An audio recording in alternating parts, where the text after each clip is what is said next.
What's going on, YouTube? Metal Complex here, and today I've got a crazy knife to show you guys. This is the We Knives 906 Arrakis. I forget which letter. This is very obviously an Elijah Isham design. Hope I'm saying his name correctly. I've been familiar with him for a little while now. You know, like he's got such a distinctive design. The first time I heard his name associated with a knife, I thought, oh my gosh, I'm never going to forget that. And that's how most people are. In fact, most of you who actually decided to go ahead and click on this video, I imagine half of you will leave because you're like, I'm definitely not interested in that. And the other half of you will probably watch this entire video because you're like, oh my gosh, this thing is ridiculous. And it is. It is. This is going to be a little bit of a different review because I'm having to approach it differently. This knife has a large part of it, you know, like its draw, a large part of it, a massive part of it, is due to the aesthetics. So I'm trying to approach it in that sense, but also from a practical standpoint and kind of combine everything together and give you guys my honest thoughts.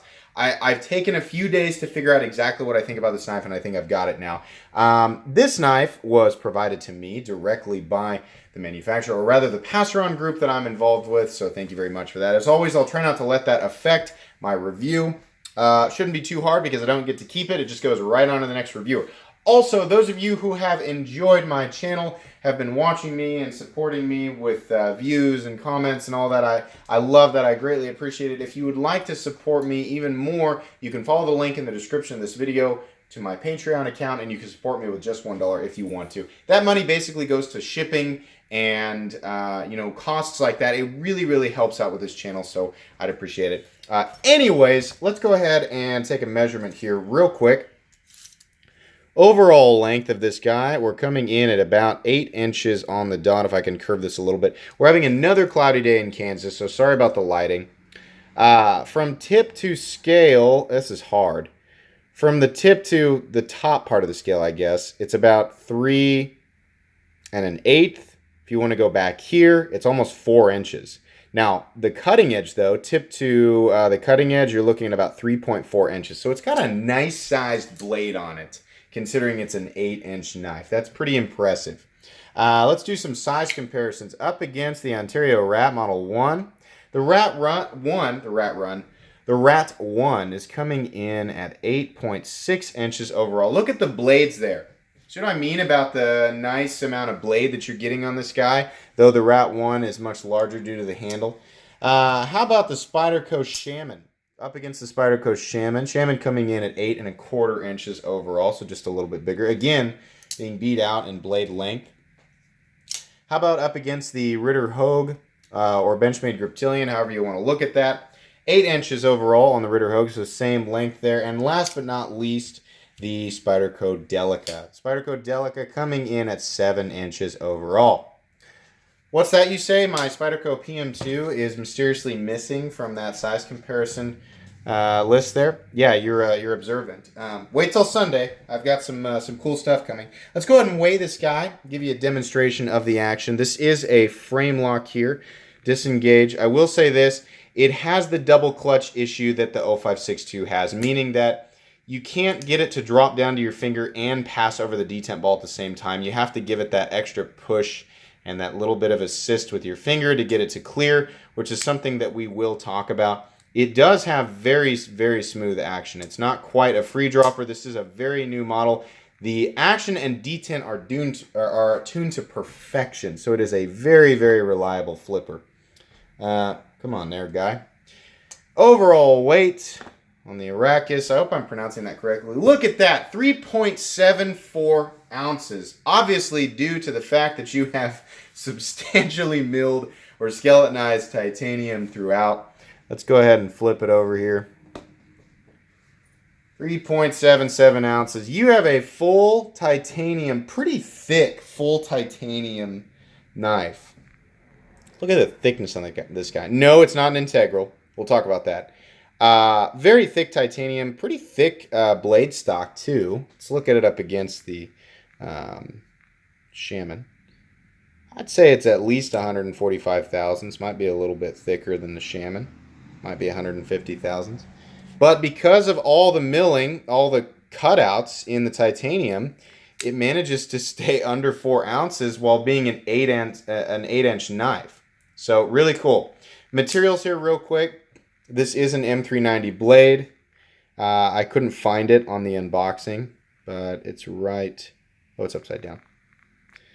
Right there. Can we get it? M390 right there. So fantastic blade steel. The handle is made out of titanium. We have a matte finish titanium up against a sort of a gold, like a matte gold finished titanium. Now there are 5 different versions of this knife in different color setups. I know there is one where the gold and titanium regular blasted titanium are actually swapped. So where the blasted titanium is, it's gold, and where the gold titanium is, it's blasted. There's that version, and then there's some ones with carbon fiber mixed in. There's 5 different choices. If you're interested in this knife, in its look and appearance, I guarantee you one of those color schemes will appeal to you. They are as extreme as the knife itself. Very unique. Anyways, you're looking at, like I said, 6AL4V titanium, an enormous amount of milling, crazy machine work. You've got a satin finished, beautifully satin finished blade made of M390 with another, cutouts in here sunk down below the flat, and then additional cutouts, and then another ledge in there. I mean, look at all these different ledges and lines in this blade. This is crazy. It reminds me of a level off of GoldenEye for N64. It's like running through the complex, insane machine work. This is ridiculous. I've never handled anything like this. So this is, I'll tell you right now, this is not aesthetically my cup of tea. But what you have to remember here is, I mean, if it's not apparent by the enthusiasm in my voice, I'm still really excited about this. This is just insane. Everybody that I have shown this knife, whether they like it or not, has said the same thing. That is the craziest pocket knife I have ever seen. Now, most of you are going to be like, well, I only use pocket knives. And pocket knives are for cutting. Or a lot of you maybe. But if you're like me, you enjoy that conversation that's sparked up by what's in your pocket. Fans of Jim Skelton's channel, he talks about this all the time. It's fun to talk about what, if you find another knife guy, it's fun to be like, hey, what are you carrying today? And he's like, I got the carbon fiber S90V Manix 2XL. That's a cool knife. I used to own that knife. Imagine pulling this thing out of your pocket. Whether the guy you're talking with likes it or not, I guarantee you his reaction will be anything but, oh, wow, that's neat. He's not going to have a basic reaction. He or she will not have a basic reaction to this folding knife. It is simply, it's unavoidable. It's crazy. So anyways, going back over this, handle scales, again, have the same depth and complexity as far as the milling goes as the blade. The blade is in kind of a sheep's foot, kind of a drop point blade, kind of a sheep's foot style blade, kind of. Not really. I mean, this blade, it's really good that my fingers are almost all dead skin, because if you guys just saw there, I just poked myself really good with that tip. The frame has just as much complexity. You guys might notice the frame is actually in 2 pieces. There's I guess we'll call it the top layer titanium, which is held on by these 2 screws, and then the sub-layer titanium, what looks to be like it might be an integral. This is actually a separate piece of titanium. An integral only has, the entire body is made from one solid piece of titanium. So this is not an integral, though it does a really good job of appearing that way. And one could possibly make an argument that, if you were going to mill out a titanium frame and, create an advantage in weight reduction while maintaining or even increasing the strength, you might be able to make an argument for this setup. The way it's all attached and it all hooks together, I don't know where you would need to apply pressure and how much, and in what direction to be able to prove one way or another. I don't know. What I'm saying is it looks like a very strong design. You can see underneath here the way that this frame lock or sub-frame lock is attached is it's sort of nested in partially to the top layer of titanium, and then it comes back around and hooks in back here and acts as the backspacer, kind of. I've never seen a design like that. It's two pieces of titanium, the main frame, and then actually no, it's three pieces of, or let's be sure here. Yeah, it's actually three pieces of titanium. So you have this side of the gray titanium, this side of the gray titanium, and then this rear piece back here. But very, very cool, very interesting. Perfectly centered, no detent lash, no blade play whatsoever. You can see here, it actually, you might think it has an internal stop pin. It's actually got a standard stop pin. It is shouldered. You can see there behind the blade tang, it is nicely shouldered off. So nice surface contact there.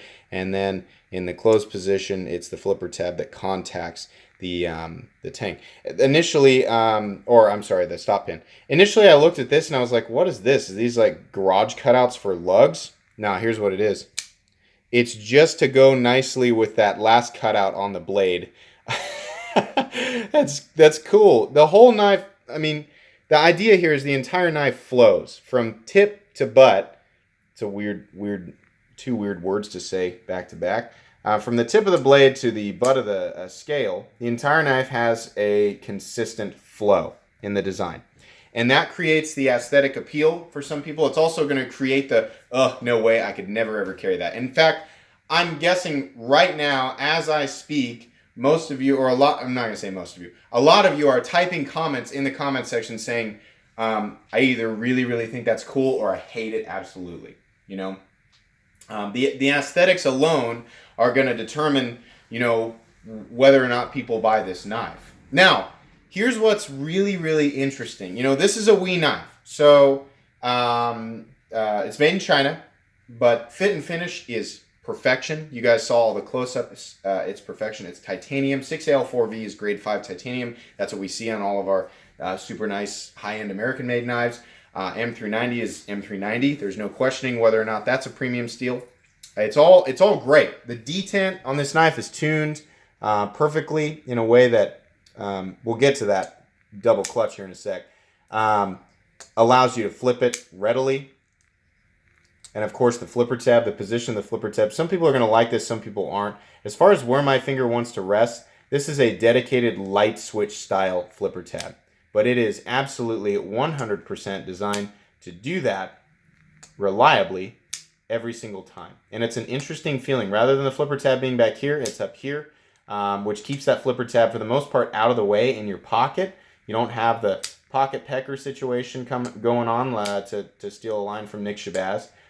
It's very comfortable, you know. Everything is super duper reliable. Fit and finish is great. The aesthetics are polarizing. But here's the crazy thing.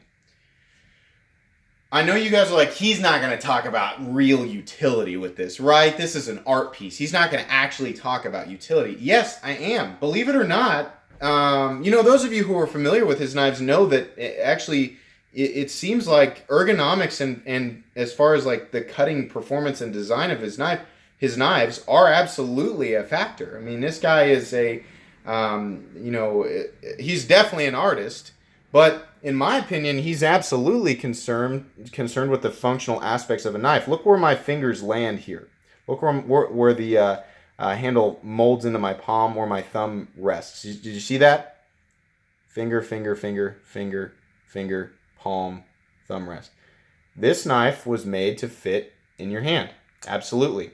As far as the blade goes, there's a nice choil up here that's got plenty of room to get your finger in there. And the shape of it, yeah, you do run the risk a little bit of running your finger up on the blade, but honestly not as bad as the Hinder XM18. And the resting point for your thumb, yeah, extremely comfortable. Honestly, as jagged and insane, it looks like this, laying it on the table, you guys trying to imagine what it feels like in your hand, it looks like I'm about to pick up a very angry, tiny Decepticon. But it's not. It's actually very... it's very comfortable. Everything is nicely rounded off. All the edges are nicely rounded off. There's nothing crazy sharp or pointy anywhere, you know. It works. The blade shape is, or the blade is ground in a way that's actually really, it's it's 100% ready to cut things. It feels very bitey and grabby. Honestly, it feels about the same on the edge as my Spyderco Shaman. Imagine it'll do really well. It's not overly thick. There's plenty of room for the blade to drop down to the cutting edge, more so here than out here. But it's definitely going to cut, and it's going to be comfortable to do so, whether it's back here in this position or up here in the choked up position. It's going to be really nice. I really appreciate a good ergonomic design, so I got to hand it to this guy. Let's talk about the pocket clip. This knife only has one position for the pocket clip. Given the design, it doesn't surprise me that there's just this position. Fortunately, it's the position that I like, which is right hand tip up. Sorry, people who are left-handed or like tip down. That's just the way that it is. Taking a look at the hardware, you have the typical Wii show side part of the pivot. You've got a couple of screws here, and you've got one screw for the pocket clip and one couple more screws back there. I mean, honestly, as crazy as this knife looks, it looks super complex.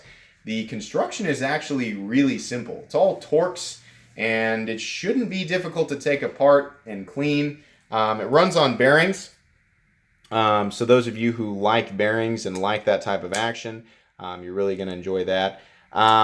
Let's talk about, like the pocket clip, honestly, it goes with the design and it does a good job, and about this much of the knife is going to hang out of your pants, which is great.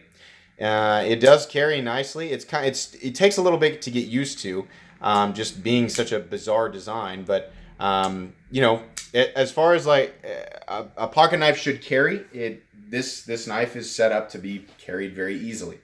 Let's talk about some disadvantages to this.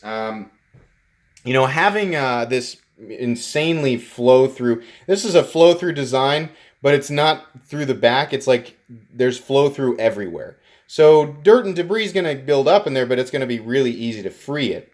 Now, as far as the blade goes, this is going to be a trap for gunk. Depending on what you're cutting, stuff is going to get in there.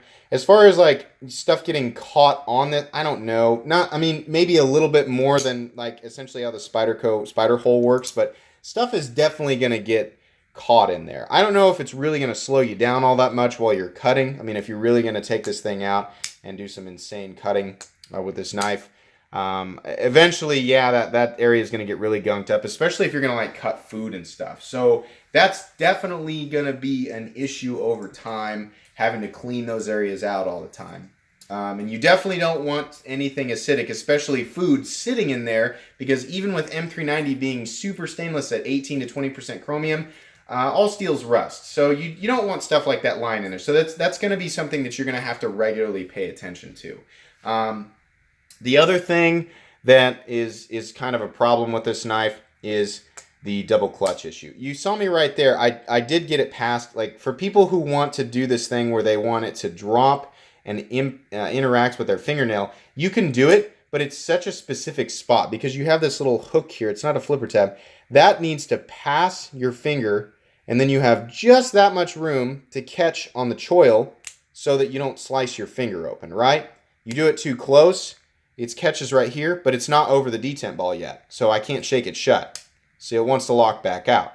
So that's the same issue, they call it the double clutch issue, that the 0562 has. And given the fact that this bar right here, the nature of it, this is a really heavily sprung lock bar. So, as far as fidget factor goes, it's really cool and it's easy to flip. But getting your thumb in exactly the right position, it took me a while to find it. But I definitely don't want to try and drop that on my thumb, to get it to shake down into place. It's more of a here, and then I just want to tap it into place with my finger.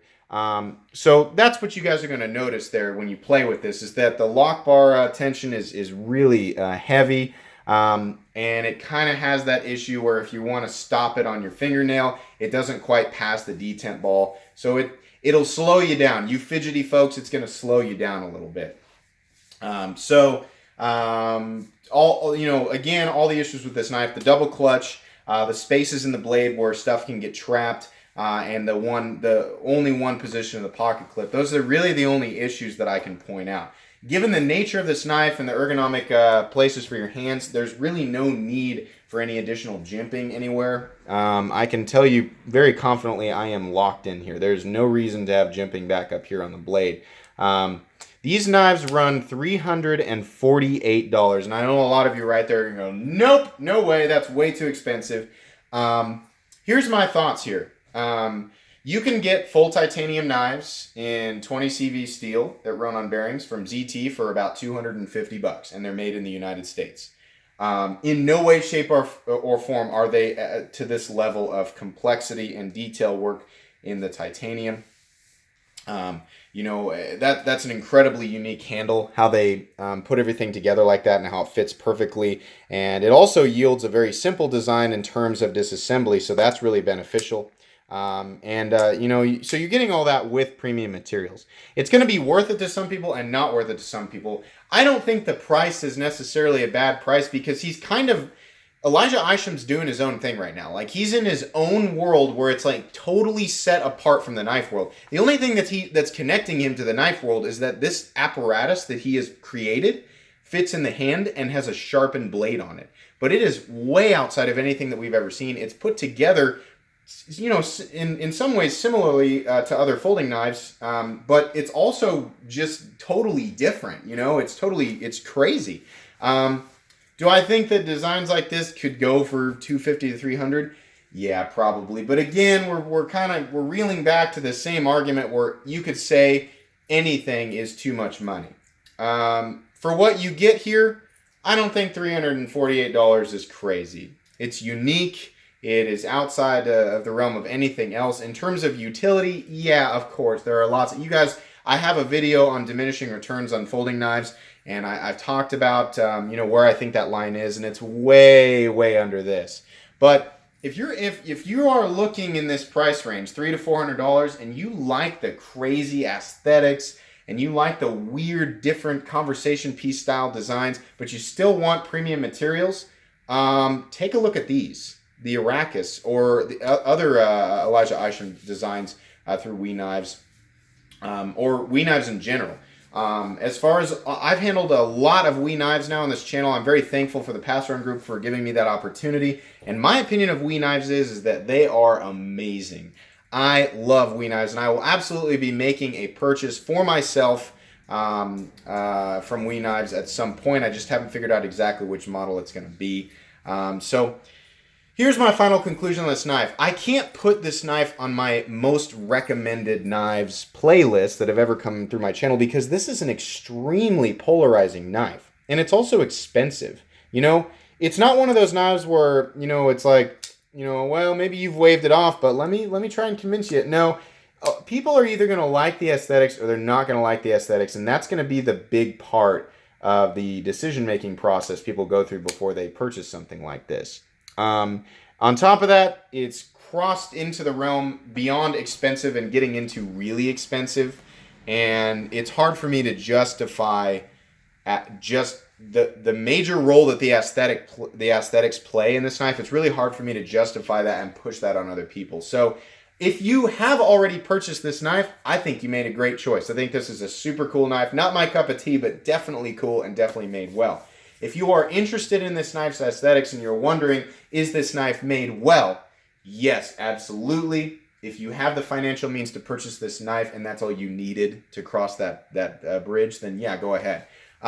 If you're a regular knife enthusiast and you're not really ultra concerned with aesthetics and you're wondering, is this knife going to be worth, everything to me in terms of just utility and materials? No, a lot of what you're paying for is the design and the look and all that stuff. So maybe, you might be like me and you might want to shy away from that. Or if it's just not your cup of tea in terms of aesthetics, and you're the type of person who, will pay extra money for a unique aesthetics, just not this style, again, same thing. Maybe not for you. But anyways, guys, that's honestly going to be pretty much all I have to say about this. This was an awesome piece. It was really fun to review. I'm glad to have stuff like this on my channel. Absolutely. If you guys enjoyed this video, please leave a like. If you'd like to take a look at my other knives or other videos of knives, I do have a whole bunch of stuff that's either expensive or inexpensive that I do or don't like. So please check all that stuff out. And if you enjoy all my content, then please subscribe to my channel because there is definitely more coming. Thanks again for watching, everybody, and have a great day.